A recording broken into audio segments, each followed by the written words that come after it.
অনুভূতি থাকলেই যদি সত্যিকারের ভালোবাসা হতো, তাহলে অনুভূতিহীন মানুষও একদিন না একদিন কাউকে খুব ভালোবেসেছিল। দুঃখ দিও, কষ্টও দিও, তবে তোমাকে অন্য কারোর সাথে দেখার যন্ত্রণাটা দিও না।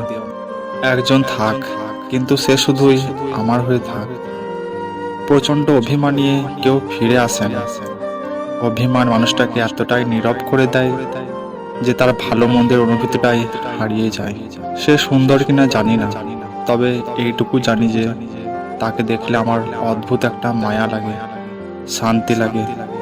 এটা খুবই ভিন্ন রকমের এক অনুভূতি, যেই অনুভূতিটা দুনিয়ায় আর কারো চেহারায় আমি খুঁজে পাই না। একটা গোটা জীবন ব্যয় করে দিলেও মানুষ তার শখের মানুষটার মন জয় করতে পারে না।